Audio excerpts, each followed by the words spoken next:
Welcome back, guys, to another episode of Eat, Train, Prosper. After a small 2 week hiatus while Bryan was on vacation, we are back with today's episode, and we're going to be talking about some of the things from Bryan's vacation, specifically training and eating while on vacation. We have a couple updates from both of our side and then a couple Instagram questions as well. So before we get into all this, Bryan, give me an update on what you've been up to.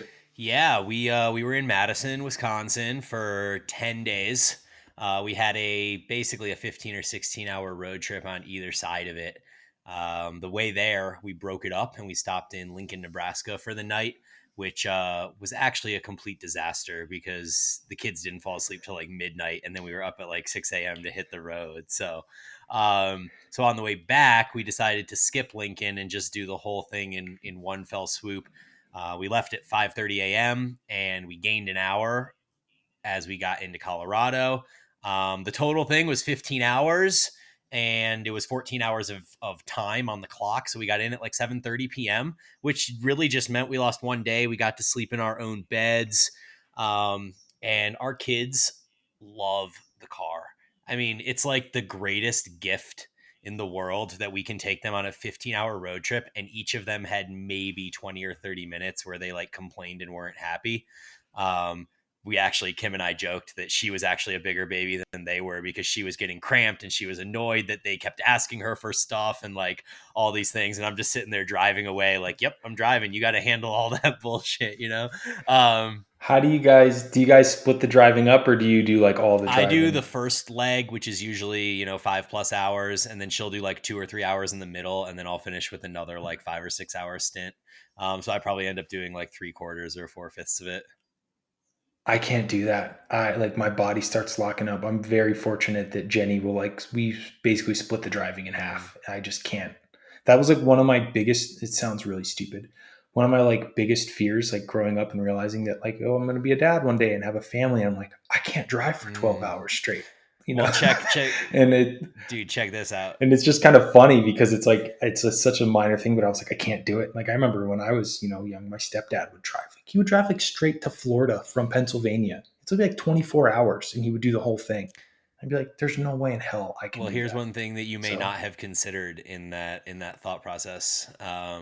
Once you have kids, especially two of them, they have things called car seats, and car seats stick out really far. So if you're the passenger, you don't get any legroom. So as I was driving, I was more cramped as a passenger in the passenger seat with no legroom and a baby seat in the back of my seat. So I couldn't even lean back at all. Whereas when I was driving, I was in front of Bryson, who didn't have the same car seat that Vivi has. She's a baby, so she's in like this really long, like safe car seat.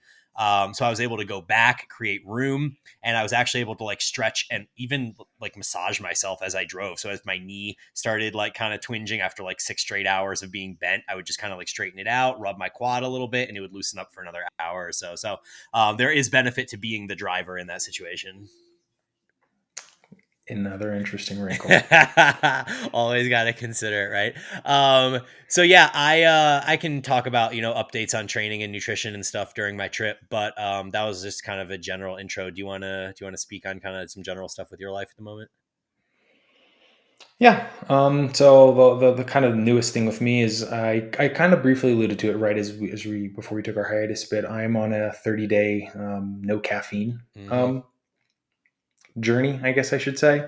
It started off as being like 30 days without coffee. And then I started listening to an audiobook by Michael Pollan called Caffeine. And I thought, like, you know what? Why don't I just up the ante a little bit and go 30 days without caffeine? So the first, like, I started on a Monday. So, like, Monday, Tuesday, Wednesday, I would still have like green tea. I had like two green teas per day. Although it's like a third of Mm-hmm. the amount of caffeine of coffee. We're still talking about like 30, 35 milligrams from each. I was like, I'm just gonna, go, only decaf green tea. I haven't had any coffee at all, even decaf coffee. So that has been really interesting. What was really, really wild was those first few days. Like I was dead ass tired, um, but I was sleeping really, really fantastic at night. And now, and that was my whole main goal with this, right? I really want to, and you and I have talked about this. I want to become like a very, very good quality baller sleeper. but my sleep was fantastic. Like I would be getting super tired around like 9:30, and I'm like, this is absolutely fantastic. And then energy levels started like, you know, increasing again naturally as the withdrawal symptoms Mm-hmm. and that kind of faded away. But then kind of the not so great part of it is my sleep is like kind of slowly started returning back to its old baseline too. And I'm like, no, it's not supposed to work this I way. thought that There's might supposed to be happen. this easy fix. Yeah. Yeah. So it's still not bad, but it wasn't like, at like 8, like I said, like 8 to 9:30, I would be like tired. I'm like, I'm ready to go to sleep. And now it can be 10:30 or something like that. And I'm still, not super tired or anything. So unfortunately, that's not the very low hanging fruit fix, but it is interesting.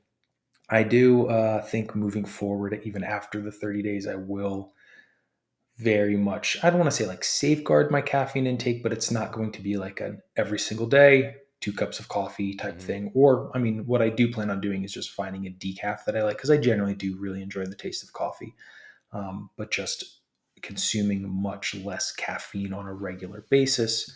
So that way, when I do want it or need it, it actually does something Mm-hmm. because that is where I'd find myself. It doesn't do anything anymore. It's just, it gets me back to like basic Yeah. minimal operating capacity. So that's been like the kind of the biggest, newest thing with me. And then training has been going really, really well. I'm super, super enjoying it. I think a lot of it has to do with change of environment. There's a new gym here. Or sorry, it's not new. It's new for me, Mm-hmm. but it's just great bodybuilding style gym. Tons of fantastic equipment. There's like no one there when I go in the middle of the day. There's like me and the same like 2 to 3 people who are in there. So it's just like wide open. And I've just been like really, really having fun with training again, which feels fantastic, especially considering, I'm deep in a diet Mm-hmm. now. I don't even know how many weeks anymore, but I mean, it's a slow diet. So I feel pretty good, unless I space my meals poorly, like I did yesterday because I got some blood work done. I don't get hungry unless I like forget or something gets pushed back. So that's really good. Um, and then the last update for me before we start really peeling into your vacation stuff is my the Straker Nutrition Co. client check-in system that I sell. The price is increasing July 1st. So I guess by the time this episode releases, that will be after July 1st. So I'll build a coupon in there for you guys to keep it at the same price. Basically, for like the month of July, I'll do it or something like that. So just check the show notes. I'll put a note in there with the discount code for you guys. But that is something that I've offered at like a stupidly low price for like an entire year now. And then after like enough people have told me like, dude, you need to raise the price on this. I'm finally listening. So that's exciting, but it's a really cool project I like working on because it's like a creative type thing for me. Mm-hmm. That's For sure. different from my traditional coaching. But those are the updates for me. Cool. You so for those that don't know, Straker texted me or hit me up on DM or whatever at one point, and he was like, "Dude, we weigh the exact same thing, like to the decimal today." And this was maybe like a week ago or something like that, and we were both 192.46 or something like that. So tell the people, what do you weigh right now? This morning I was 193.7 or 193.6. Okay. I've been in the 193s. That one day was like so we did a gnarly hike.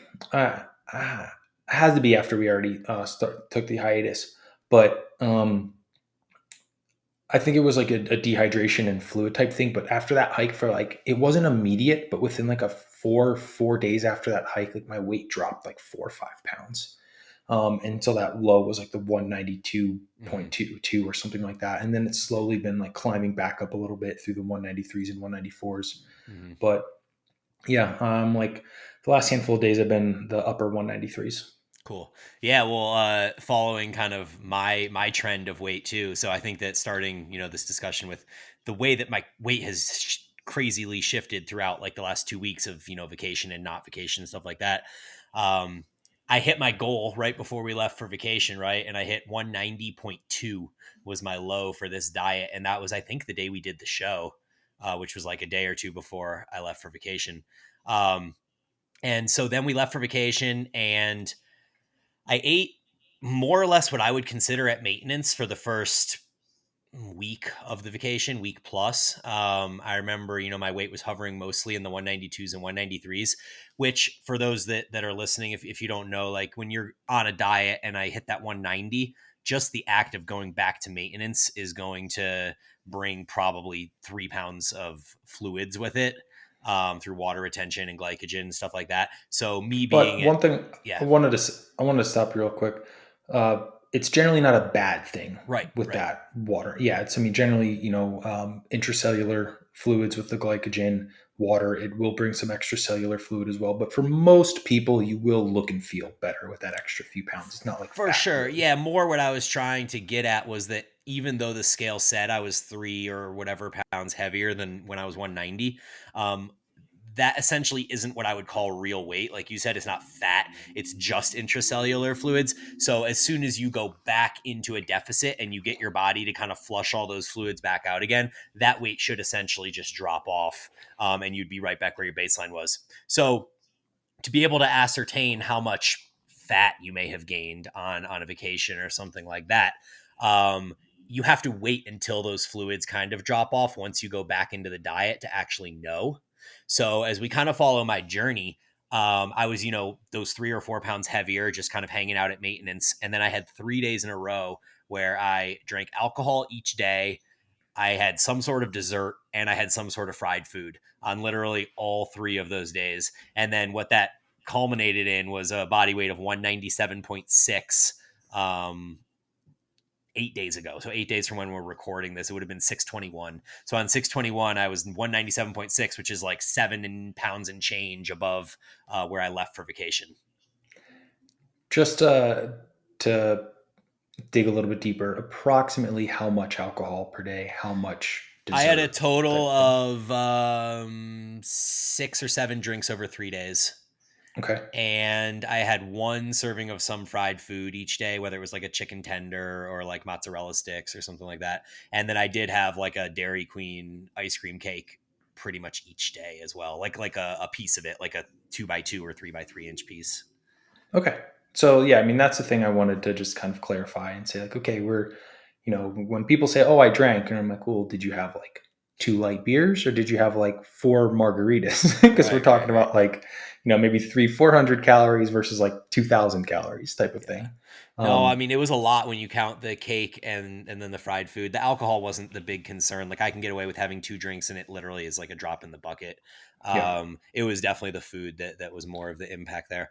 But anyway, I was hanging out at 197.6 and I made a proclamation on that day, 621, and I was like, I bet by Friday, which was 5 days later, that I would be back down to whatever the weight would be that I should be after vacation, and I'll be able to kind of tell how much fat I'd gained.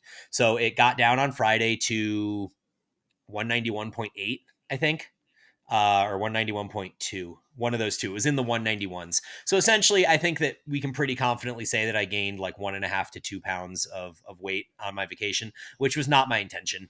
Like, I would have obviously loved to have been able to stay at maintenance the whole time and then drop that water weight and been right back down to 190. But I'm aware kind of what happened and what Yeah, went down. that it seems like a wishful thinking type thing, especially like the whole point of vacation is really vacation, right? And I think coming out of what, 10 days, and it was the 10 days including the driving on either side too, or no? No, I think it was 12 days with the driving. Yeah. Okay. 12 days outside your normal routine with vacation, family, etc., and you're coming up 2 pounds of, backwards progress. I'm using air quotes there. Yeah. I think I would take that as a win, really 10 out of 10 times. Yeah. I think if for 99% of people, that is an incredibly, massively successful vacation.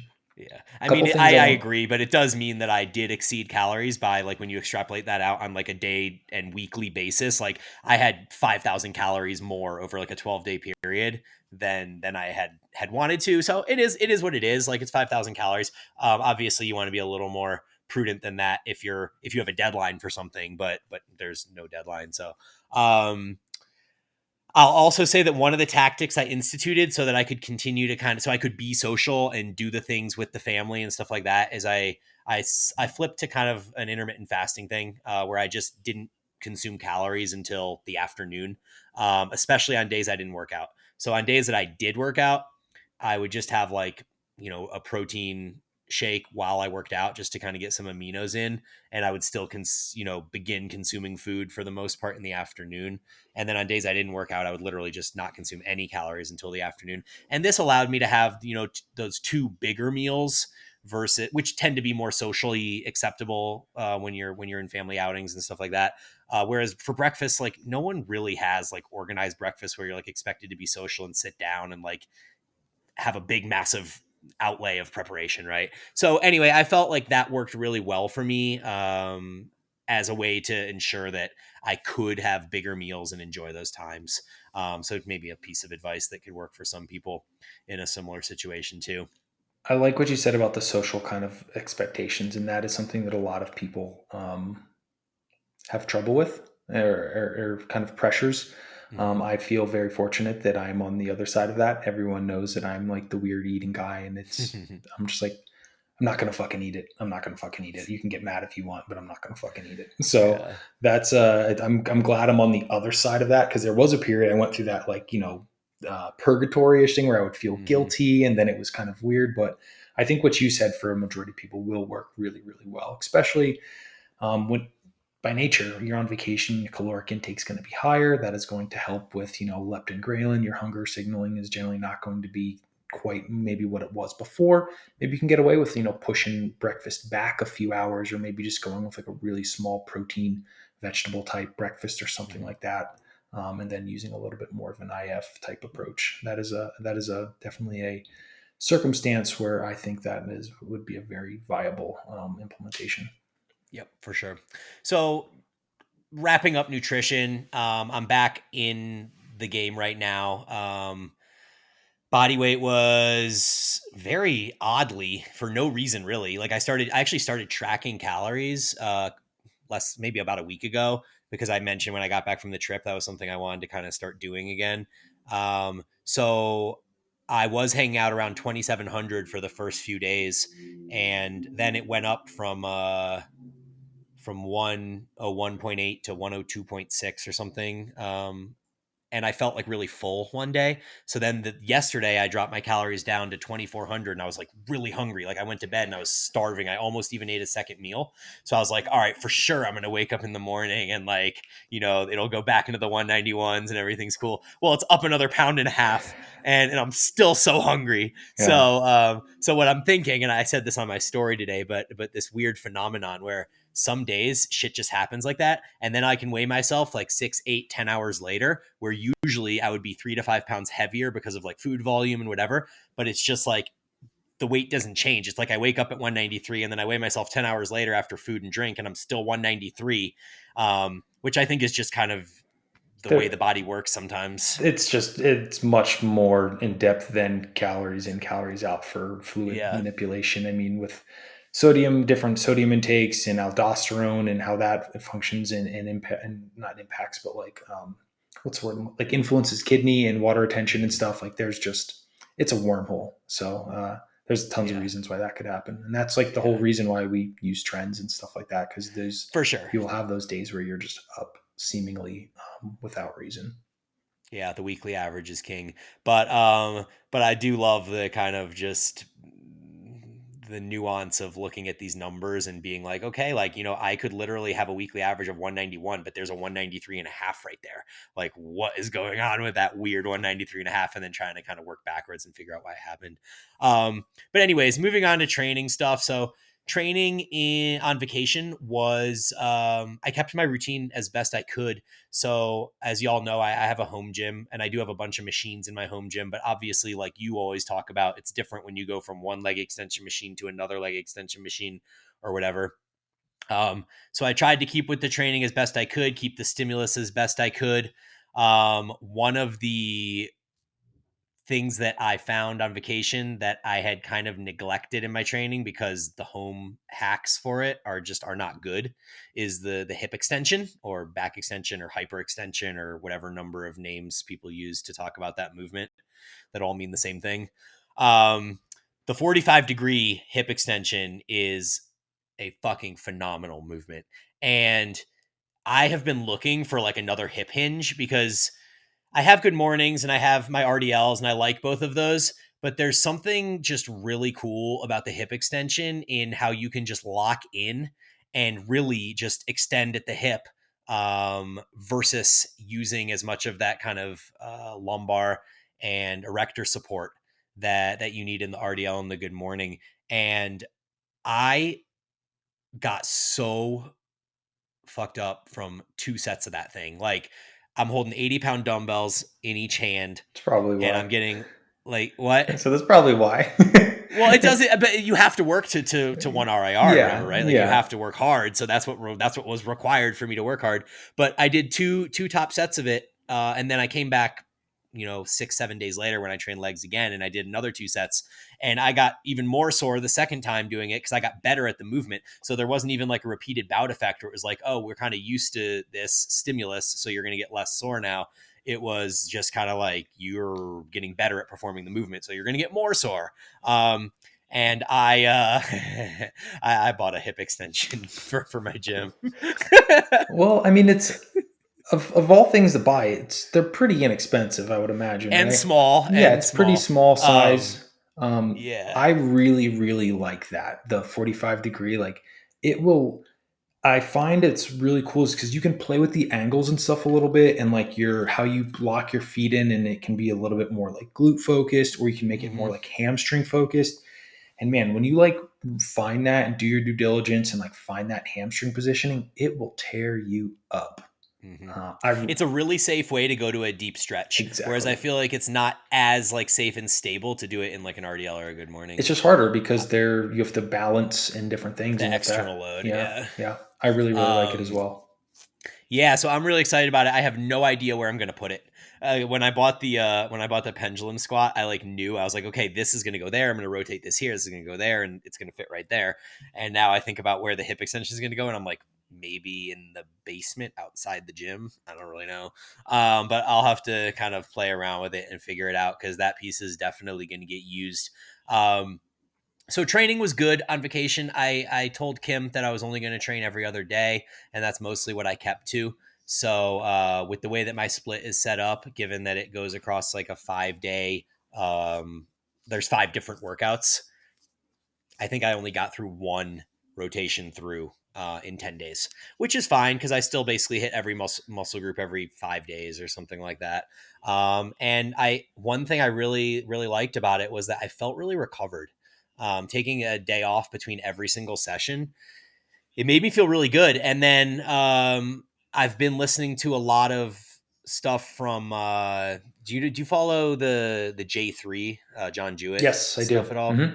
So the guy that he does the podcast with is Luke Miller, and Luke Miller has his own podcast called No Switch Fitness, Okay. and he had AJ Morris out of the UK and Nick Gloff on his podcast the other day, and they're all three dieting for stage right now, and they were talking about how uh, it seems like they look better and feel better and have less like diet fatigue and their training is better when they rest more. And they're like, it's phenomenal. Like, I took like 4 unplanned days off and suddenly like I had the best training session of my life. And, I was more peeled and shredded than I was training. And obviously that goes into inflammation and recovery and like all these other things that we can go down the rabbit hole. But because we know that muscle is so hard to lose, um, I think that there is kind of rationale to consider lower volumes during cutting phases to amplify recovery. So that's something that I've also been talking a little bit with like Dave McConey and I've heard Abel talk about it a little bit too. So I think that that's something interesting, and I think that I'm going to be a little bit more lenient with myself going forward, in not trying to force back to back sessions like yesterday, I did my back and tricep focus day. And then I had the option of either throwing my leg day in today or taking today as a rest day and then doing legs with like an extra day of rest tomorrow. And that's what I'm going to do. I just like usually, I think if I was in a caloric surplus, I would have felt pressure to be like, I need to train today. But in a cut, feeling hungry and whatever, I just decided to push it back a day. And I think that I'll be rewarded with a more productive session tomorrow. I think that with what you ended with is a really good kind of strong point to focus on is like the quality of the session, right? Hmm. And that can be hard for some people to um, quantify if you're not objectively tracking, your metrics and your performance and stuff like that. So that is something that I have really struggled with in the past, just because I love training so much. You know what I mean? I want to be Hmm. there, but there would be some of that guilt as well. And a lot of that, this is something that I've, taken your lead on, is I'm following. So like right now for my training, right? I have a push pull leg split. So 6 workouts, 6 different workouts, I guess I should say, but I'm Hmm. not on a 7 day calendar anymore. It varies, and I just use like how I'm feeling and stuff like that to determine whether I'm going to train, whether I'm not. Generally Tuesdays, which is today, between client work and the podcast, I just have a lot of work and can't really fit in training. So I know that's always a day off, but um, if that means I took Monday off because I wasn't feeling quite recovered to hit legs again or something yet, and then I know Tuesday's an off day, I take 2 days off, and that's perfectly fine. That's been really freeing, and I haven't Hmm. found any really negative with it whatsoever. I mean, the one potential negative is if you're planning to do X amount of workouts for like a program in 30 days, it might take you like 37 days or something like that. But Hmm. I mean, I have none of that external pressure on me right now. So it has been nice because I'm just, each session, like lifts are progressing, which is great. It's great when I can track that, and I'm being very trying to control my variables and stuff like that. A lot of things that you've preached and I've picked up from you, and it's just been really cool. I'm been deep into a deficit now, and still Hmm. progressing my lifts and stuff like that. And I think like I'll go into a session and be like, man, I got 14 reps last week. Like, there's no way I can do more. And I did 16 yesterday, so I was like, it's still happening. Yep. Yep. No, that's awesome. I'm really glad to hear that. And I was actually curious about your training, so maybe we can talk a little bit more about that on the next Yeah. episode and get some updates on that. Um, so I did my pendulum squat for the first time uh, in my workout the other day when I trained legs, and the craziest thing to me is that I almost didn't get sore at all. And I've been kind of wrestling with like what this means, if anything, because the reason that I even like think of it as a thing or even bring it up is because it's a novel movement. I haven't done a pendulum squat in probably 2 months since I visited the gym at Prospect, and did that. So it's been like 2 months since I've done a pendulum squat, and every time that I do a new movement, like when I was at the gym in Wisconsin and I did a heels elevated Smith squat one day because I didn't have access to anything else really.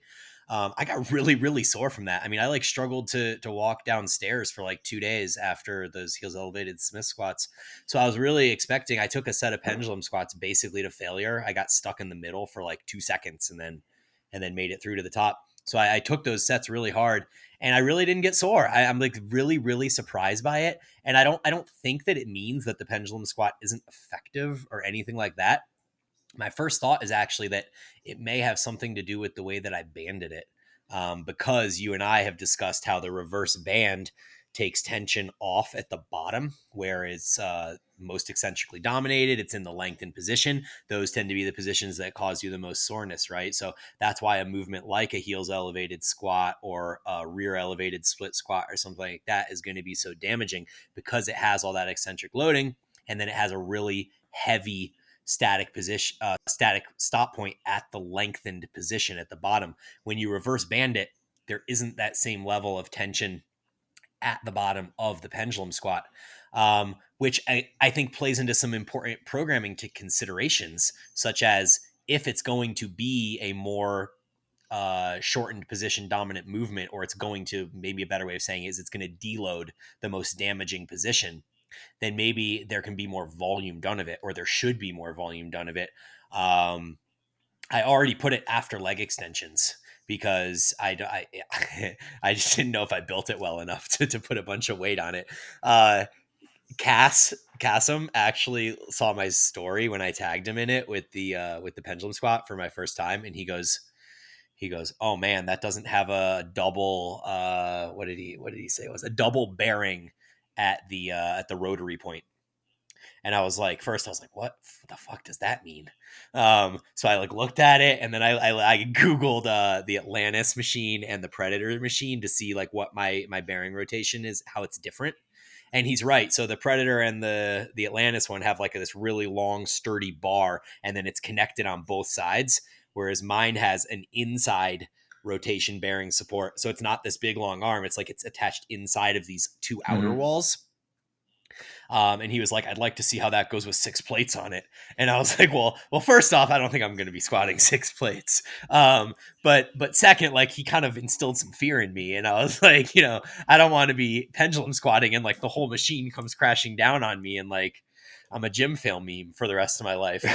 Um, so so I just wanted to start slow, and I figured putting it second after leg extensions would keep the load lower, and it would allow me to get a little more out of the movement without having to go as heavy. So um, honestly, I don't know how I feel about it. Like it felt fine at 3 plates, but I don't know how it's going to feel at like 4 or maybe even 5 plates if I ever get strong enough to do that. So for right now, I'm just going to keep it after the leg extension, and I'll probably mess around with the band tension and see if I get a better sensation from it, maybe with less band tension or more band tension or What whatever. I So I'll need to just, what I think yeah. was really funny is you said, "I don't want it to come crashing down on me. I don't want it. I don't want to get hurt." You said, "I don't want to become a gym fail meme." Like that's like the primary concern. I don't want people on the internet to laugh at me.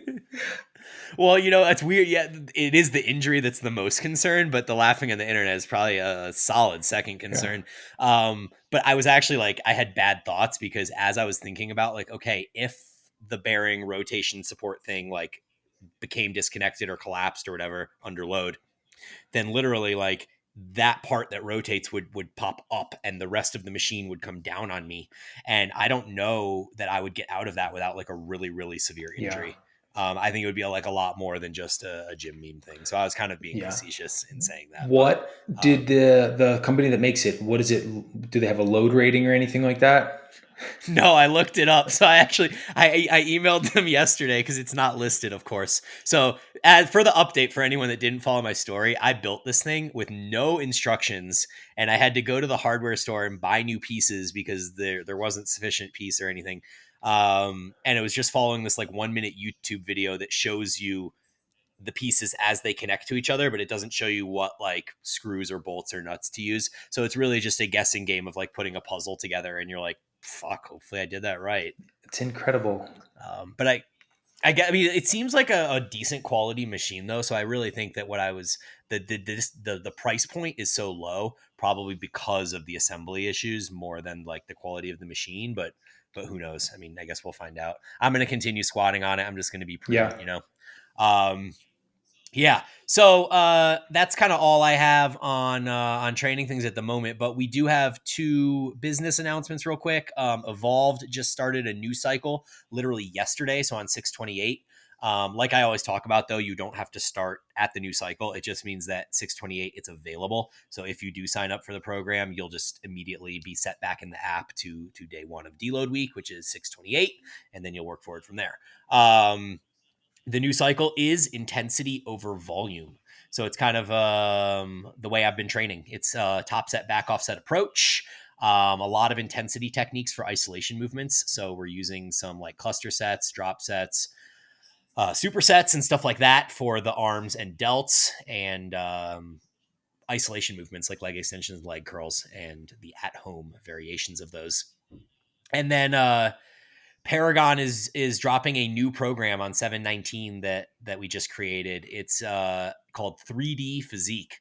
So our current physique program is 4 days a week. This is a 3D physique, so it's 3 days a week. It's a full body program, but it's not written like our other full body programs, which are more of like a hybrid style where you have like some Olympic lifting and some running and some circuits and stuff like that. This is literally like a 3 day a week full body program that is straight up physique focused. So yeah, if that's something that fits your life, the reason we created it was for people that are busy in the summer. They're out hiking and playing sports and mountain biking and doing all these things. And a 3 day a week full body program is a great way to ensure you're getting the frequency in with the volume throughout the week without having to hit 4 sessions. So those are out That's there. awesome. I bet a lot of people are really going to like that 3D physique program, especially like you said, summertime, and then when activities are different and stuff. Perfect. Yep. And that program is also going to be using the top set back offset approach because I'm so into it myself now that I find it helps my passion for writing programming when I write programs similar to the way that I train, and it also gives me ideas as I try things to be able to implement them into the programming too. So both the evolved physique cycle and the 3D physique from Paragon are going to follow similar kind of intensity over volume approaches, which I think will be pretty cool. Um, and then, kind of on the topic of failure training and intensity, man, I have just been so titillated by what is going on right now with this Mike Israetel versus Lyle McDonald shenanigans. And just to give a quick background for anyone that doesn't know, uh, Mike Israetel, he's the guy that runs the RP programming. And he recently, or not so recently, a couple months ago, put out a video where he talks about what it looks like. He shows himself squatting on a pendulum squat and shows what does it look like at, zero RIR or like a bunch of RIR or just a couple RIR. Well, so he did these 3 sets and demonstrated them, and they all pretty much look the exact same. Um, More or less. He on the set where he said he went to failure, he was yelling really loud in Russian, and he was breathing heavier and making really loud noises, so it seemed like a more intense set. But I think that the important factor is not how it seemed to us from the outside or whether he was yelling really loud during his set. But we can kind of reference the Jeff Nippard video that he did a couple months ago about RIR. And what he showed very, very, very clearly was that as you approach failure, your rep speed slows. So in a general model, if you're doing a 10 rep set, the first 6 to 7 reps might all be 1 second. And we're talking concentric, so the lifting phase of the movement. They might all be 1 second. And then as you get to 3 RIR, it's maybe like 1.5 seconds. And then you get to 2 RIR, and it's maybe 1.75 or 1.8 seconds. And then you get to like the last rep before failure, and it's like 2.5, maybe 3 seconds. And then you probably don't get another rep because it would be like a 7-second rep if you did, or you try it and maybe, fuck, who knows, you get it and it's like a 7 to 10-second rep. And obviously you can't get another one after that. But the pattern is that as you approach failure, your rep speed slows. And that's essentially the act of what happens when a muscle fails. So Mike demonstrated all of these different sets, and his rep speed never slowed. Lyle McDonald took personal insult to this. He was like, "You cannot be telling these people to train to zero RIR when you clearly don't even know what zero RIR is." And he's been putting out 3 months of videos now on his Yeah, a YouTube solid channel three. where he basically yeah, so he's basically taking videos of Mike from around the internet where on different sets where Mike says he's at zero RIR, and he's using a rep clock timer and basically timing his reps, and Mike essentially stops at 1 second or 1.2 seconds. Like you never see a rep of his that takes 1.8 or There's no 2 or grinding 2.5 or reps. anything like that. There's no grinding reps. He just kind of stops. And then Lyle put the challenge out to the internet and was like, "Hey, send me videos of you working to failure on all these different movements." So there's like bench presses and overhead presses and squats and just a whole variety, leg curls, leg extensions, whatever. And he's compiled this database on his YouTube of all these different videos, and he uses a rep clock timer, and he times the reps as they get close to failure. And without fail, they all slow down as you reach failure. So now this has become a thing, and I just find it so interesting to watch these grown men basically have these childish rants and personal attacks back and forth at each other. And I've completely lost respect for both of them, and yet I cannot peel my eyes away. It's like watching The Bachelor or something like that. What do you think? Man, it is. I agree. So I think it goes, or not even. I think I know it goes way farther back. I think you've what kickstarted it for you was like video, like 7 or 8 of like the start already. Well, Because yeah, so I know about their beef from oh five yeah, 10 years ago, but as far as this failure issue goes, yeah, I just discovered it in the last week. But I know about all the other yeah. stuff There from was a before. video. I think it was actually what kickstarted everything was a video of Dr. Mike, Charlie, and Jared training. And I think they're on like maybe leg curls or something like that. And Dr. Mike gets off and he's like, "Oh yeah, that's a failure set." And then he like walks by the camera and he's like, "That's what failure is." And he's like, "Fuck you, Lyle." And then you can't say that to Lyle McDonald because, I mean, opens up a can of worms. And then that's what really kickstarted the whole thing. And I watched the first like 2 weeks of it and I just couldn't take it anymore. I was like, this is, like you said, it's incredibly childish and it's literally gone on for months. Here's the thing. I've learned so much from both of these men. I feel very grateful to have learned from both of them. I think Lyle's right in this context. I mean, Mhm. they're they do not look like failure. And the one thing that I will say, the caveat that I will leave open, because this is something I personally do not have experience with. This is a pure theory of mine, just putting it out there. I think the PEDs may change things a little bit. Your force production can change. I think some of the level of metabolite buildup and different things. I just think with certain PEDs, you're not playing the same game in terms of sensation and some of these different things that when as naturals we just don't know what that feels like. So like what does Mike, Dr. Mike, get from stopping 2 reps shy of failure? Nothing really. He doesn't get any benefit from that. But is there a reason we don't see him grinding reps? I mean, you could grind a rep with still perfect form. It just moves really, really slowly. And like for me, my last rep when I'm like 1 RIR, it moves really slowly, but I can move it.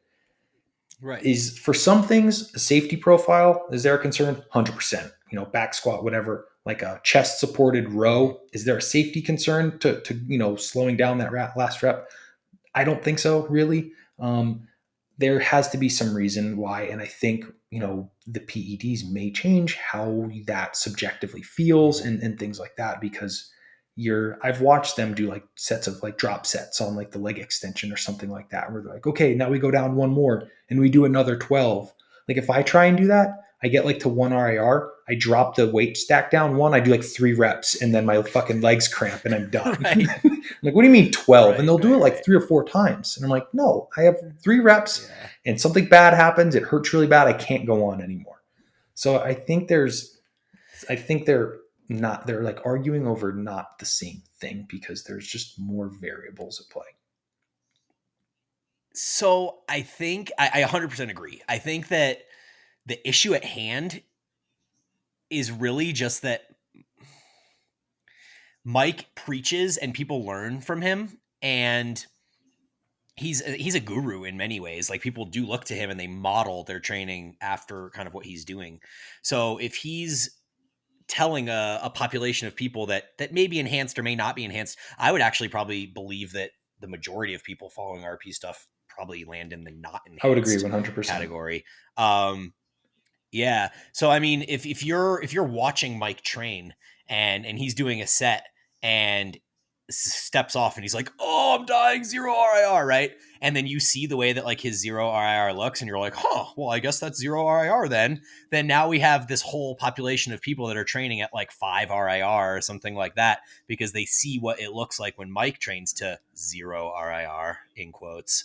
So I think that it's really just sending an improper message because if you saw reps that are being grinded and that rep speed is slowing down and you're like, okay, that's failure, then you can work backwards from there and be like, okay, so 2 reps from failure is like when it kind of is slowing down a decent amount, and 3 reps would be like just the very beginning of slowing down, and you can kind of ascertain these different ideas and then apply them more accurately to yourself. But when every rep is 1 second, 1 second, 1 second, 1 second, okay, done, 0 RIR, then you're like, where do I even begin to learn how to use RIR in my own training? And so I think that that's more what Lyle's arguing, is just that it's creating misinformation that is then being passed around across the internet and to other people and being instructed, and the whole cascade downstream is affecting people's effort in the gym, which if you're not enhanced may have serious impacts on your results. I agree 100%. I think it can be putting off you're leaving reps on the table. And for us, mere mortals as naturals, that's where you're getting that progress from a lot of times. So you're just, each training session is you're leaving a little bit of progression on the table, which we definitely Yeah. do not want to do. So I think like kind of what you said, working backwards. So I would, and this gets a little bit hard. It's much easier with your isolation movements, say like a leg extension or a seated leg curl. take them to true failure and then see, okay, I got 12 or whatever, and then you can see the like what the rep before you failed felt like, and how Hmm. close you how long it took you, the feeling you got from it, the the discomfort in the working muscle and that sort of thing. One kind of Yeah. aside I have there that I want to talk about. So, I have a pendulum here where I'm training, and that was part of the reason I was so excited to come here.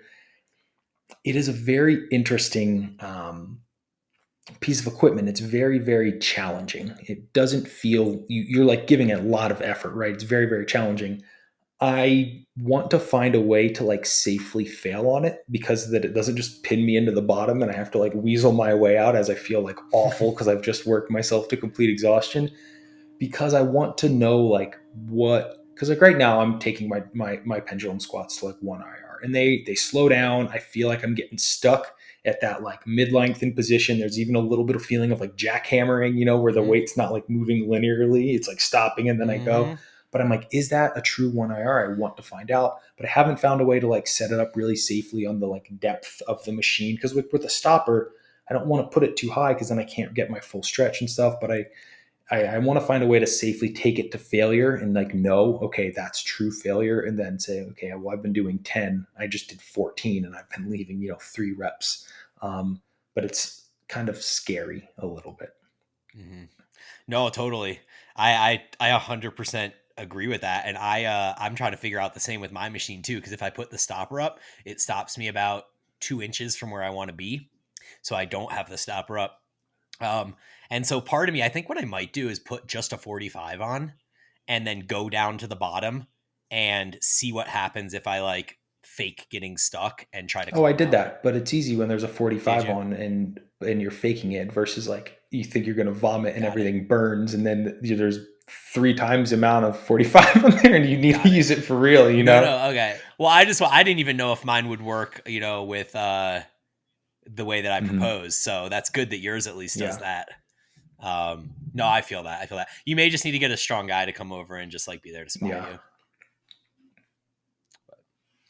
It's interesting. I mean, that's good that your reps are slowing down. And honestly, like when you reach that jackhammering place in a pendulum where you're kind of like not moving for a second, I kind of think that that might be like a 0 RIR. I don't know that you're getting back up out of another one unless you shift tension out of your like if you kind of shift your hips and use your glutes and kind of do one of those things. So you might be at like technical failure when that happens, and if you did get another rep, it would be like a compromised rep. Yeah, it does feel that way, but I just know personally, like, so the thing that's hard is there's no good way to video the pendulum based on where the gym is. I'd have to video it from, because obviously how the pendulum works, the one whole half of the side is all set up with like cross members and different things. But then how the light works, there's so much light coming in from the opposite way, like you wouldn't see anything. It would just be like a big white blurb with like me in the middle, and it's so there's no way to video it well. And I just know from my own, years of training, like whenever times I video something, I'm like, oh, that looked really easy. That those are moving really fast. But then when I'm performing the rep, I'm like, I'm dying. I'm gonna fall the fuck apart, type of thing. Then I watch it and I'm like, oh, that's not Yeah. what it looks like from an objective view. Well, that's how Mike feels internally when he says he's at Yeah. failure, So I there is that. Again, it's subjectivity of your own perception. Has it's on a spectrum, I guess I should say. Yeah, for sure. Should we so we have 6 questions for anyone that doesn't know. We have 6, maybe even 7 questions. Um, we're not going to get through them all in this episode, so we'll probably attack the first one and maybe one more if we have time, and then we'll save the other ones for Yeah. next week. Let's attack this first one that came in from YouTube following the previous episode where we were talking about when you were in training with Kasim and those guys at the gym at Prospect. So basically, Yep. well, the question is if you could kind of clear up some points around how one of us could potentially implement that kind of like a cast set or those sorts of things in your Hmm. actual training routine. For example, just to kind of give a little bit of a refresher, training with after maybe your final set to failure in like a lengthened position, you could, or sorry, failure in the shortened In the shortened position, you position. still have some force production left in the lengthened position, how one could like I guess, implement this in a objective manner, or something that's not just like, oh well, I'm just going to try and get what I can, and should I do that on every set? Should I only do it once per week? So Mm-hmm. like from a maybe an intermediate, because I don't think really novice people should need to be doing this, or even if you were speaking to me or designing a training program for me, what are some takeaways you think that would be beneficial here? Mm-hmm. Yeah, so the use of partials is the main thing that I've instituted right now into my programming, so I can speak to those with some experience. And I think it's important to state first that nothing I'm saying is necessarily the way that N1 would feel about it. I don't I'm not a member of their online training course. Um, I am about to buy a membership to their back end training site, their membership site, but it's different than going through their actual course and learning all the stuff that way. Um, and so the way that I prefer to implement partials, as Aaron said, is first specifically on movements that have a shortened overload. So movements like this would be almost any pulling movement, like lat pull down or row or anything like that, as well as something like a leg extension, a leg curl, um, and like a cable crossover would be good examples.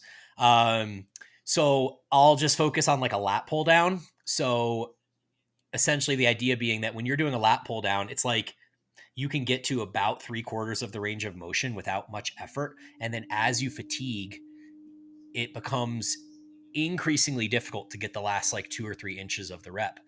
But when you institute these partials, you have all this range above where the sticking point is that is still left untrained. So that's kind of just like a general background of why we would do it, right? Is to create muscle fatigue in this range of the movement that is essentially just not really working because the overload is so focused on the shortened position where the bar is closest to your chest in a lat pull down. So um, as far as implementation goes, the first thing to understand as a principle is that when you do that, you're creating a ton of fatigue in that muscle because you're essentially taking it beyond failure. So your first question is why? Like, why do I want to do that? Right? Your reason why should be because you need more stimulus. Why do you need more stimulus? So these are like all the questions that you need to ask yourself in programming before you institute something like this. So especially if someone's coming from like a straight sets approach, like say you're doing like RP, like Dr. Mike type stuff, or following some 3DMJ type stuff, um, and you're used to doing just straight sets, then I would be very cautious about implementing partials at all because it's going to be essentially additional volume that you're probably not accounting for. Um, I also would say that aside from relegating it mostly to movements that are shortened overload, I think that it should probably be something that's done on the last exercise of that muscle group.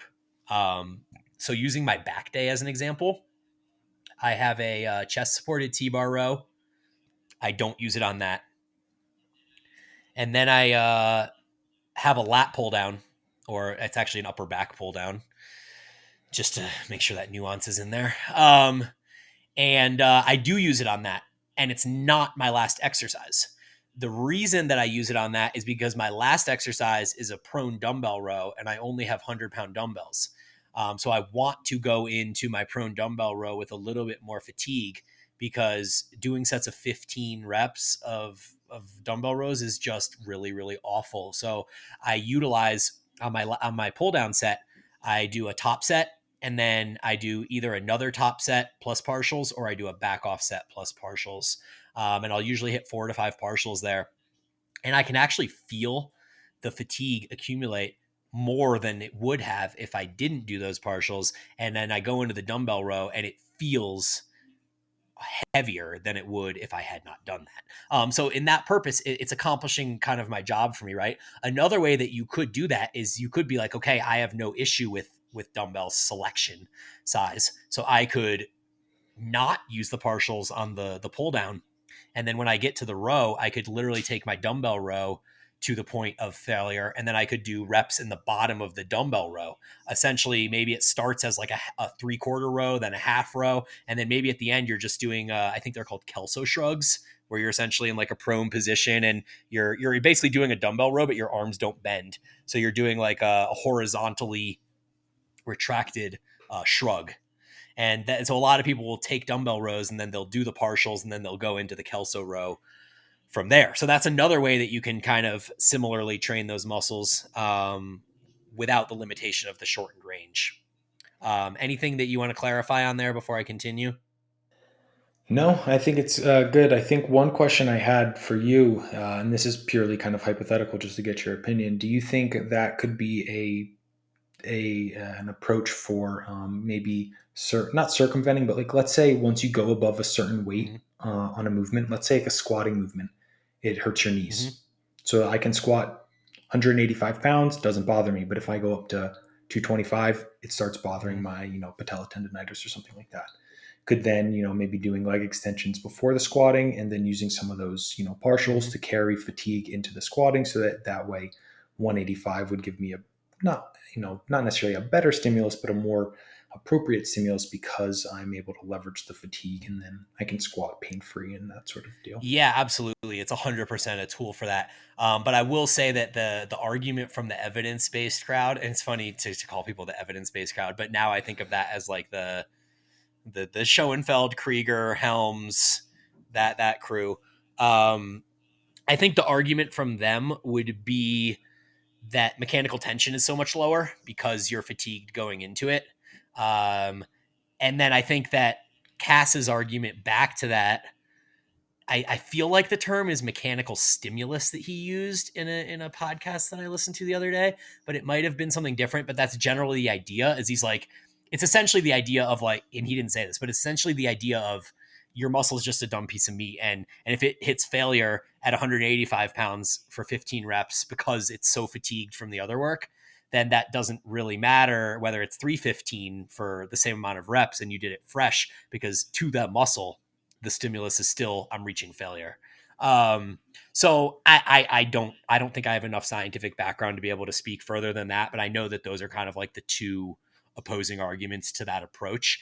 But I'll also say that to validate that approach a little bit more in any way, John Meadows talks a lot about never doing a compound leg movement before it's warmed up with an isolation movement. And so he'll pretty much always leg curl, leg extension before the big compounds. You see Camp Jansen doing a lot of that too, like Matt Jansen and then his crew of bodybuilders. They almost always will use that in that same capacity as well.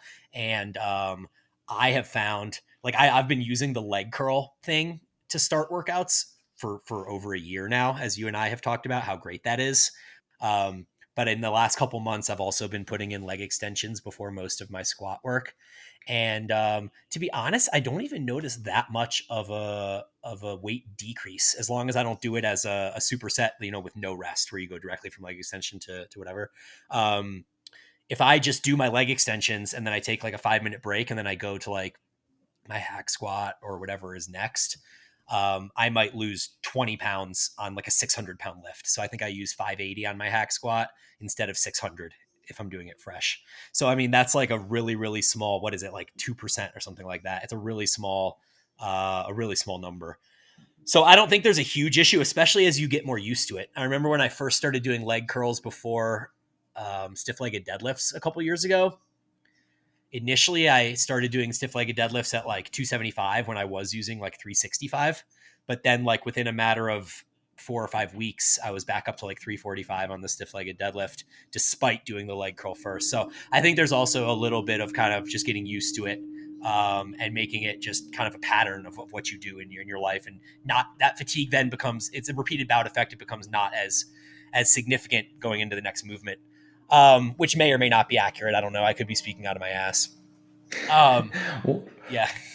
one thing I wanted to add is I think just to make sure we're on the same page, we're generally speaking in terms of like hypertrophy for this. I think, although I'm not 100% sure, with pure strength based endeavors, it's probably safe to say it's not going to be as advantageous for pure strength. But that being said, I'm not 100% sure about that. Yeah, no, you're totally right, and I mean the pursuit of strength is so different than the pursuit of hypertrophy that in many ways it's almost not even worth being talked about in the same context. Like the guys at Data Driven Strength, Zach and Josh, they have been putting out a ton of really good information about how strength is actually amplified in improvements when you're further from failure. So they've done a lot of work showing that like 5+ reps from failure is better for strength development than 2-3-0 RIR for strength work. And essentially, I asked them about this because I was curious. I sent them a DM, and they said that their best guess is that it's related to force being mass times acceleration. So when the bar speed slows down, we're creating significantly less force due to the acceleration basically being nil. Whereas if you can keep bar speed up, then you increase force capacity and therefore strength. So for whatever it's worth, I think that they're very, very, very different. And I don't think the principles at a nuanced level really need to even be discussed in the same breath. Like if you're a fan of Mind Pump and you just want to like be a lifestyle lifter and you want to like bench dead squat so that you can get strong and get hypertrophy, like sure they can be talked about in the same conversation, but at a nuanced level like we're talking about, it's like a different podcast completely, I think. I would agree with that. Well, the second part of this question was about using like long, short, and mid range movements and how you might put them into programming. And I can definitely say that I am not the most informed on this. I asked CJ Moxley from N1 about it, about like, when you would use each one, et cetera, et cetera.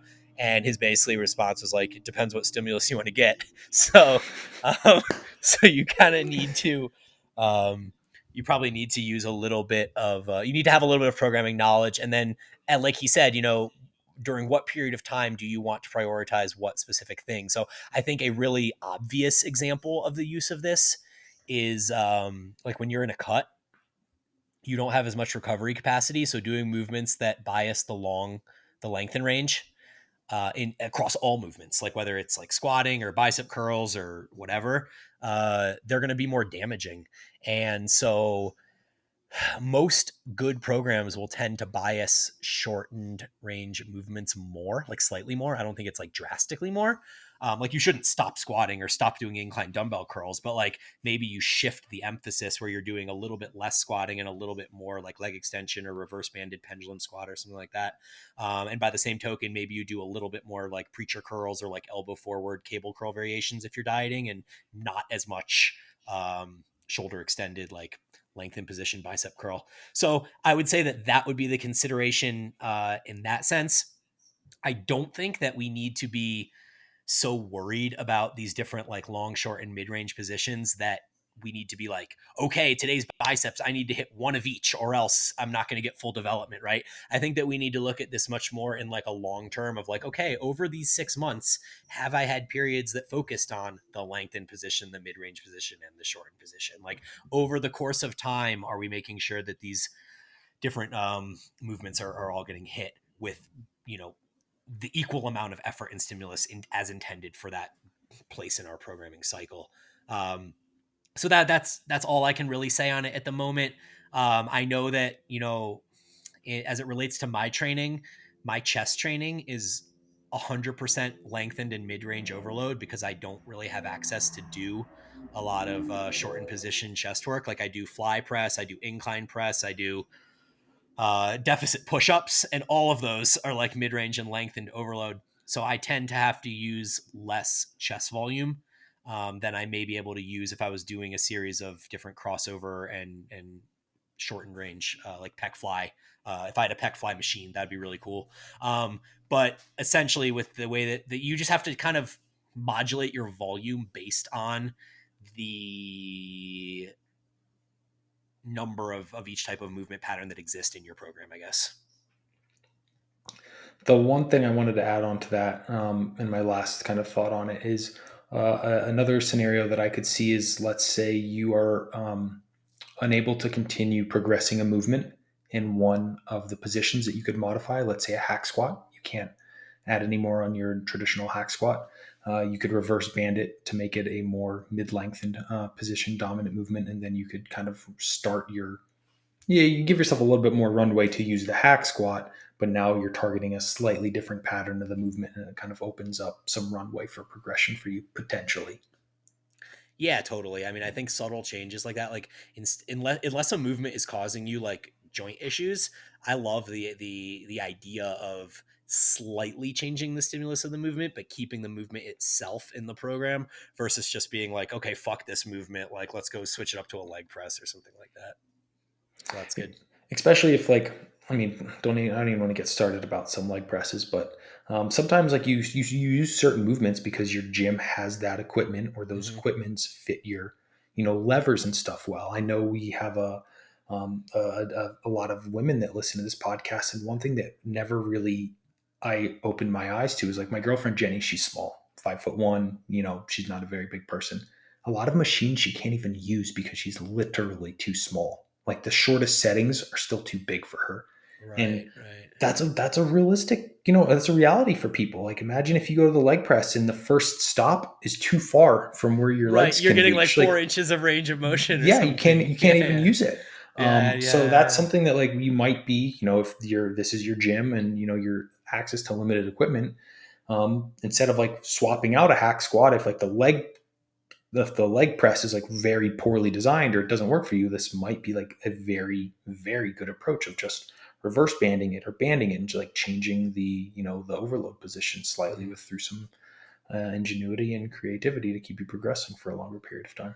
I love that totally. And I totally didn't even really think about that. I mean, I know that there are really shitty made machines. Like I've been on my fair share of hack squats and leg presses where I can't even get full range of motion at my size. Yeah. So I can't even imagine how awful that must be to like get into a leg press or a hack squat and go down like a quarter range and be like, okay, that's your stop point. Yeah. Yeah. It's been eye opening for me for sure. Yeah, cool. Do you want to do one more question or save them all? Well, let's save them for next week. We're at an Yeah, hour right cool. now. We covered a lot on here, and then we can set up a really good Q&A episode for next week. I like it. That sounds good. Cool. Awesome. Anything you want to add, Brian, before we wrap this one up? Nah, we're good. It was really fun to be back. Agreed. All right. So, as always, thanks for listening to us guys from Bryan and myself. Have a good week. We'll talk to you next week. Later.